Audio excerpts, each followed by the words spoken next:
O'zgidrometeorologiya markazi ertaga 16-iyun kuni kuzatiladigan ob-havo prognozini e'lon qildi.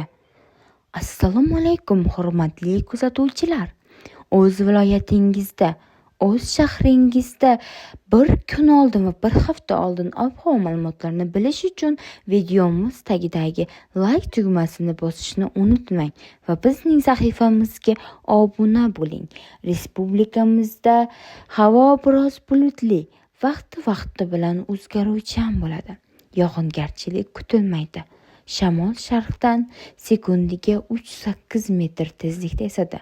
Harorat kechasi 22-24 daraja, kunduzi 37-39 daraja bo'ladi.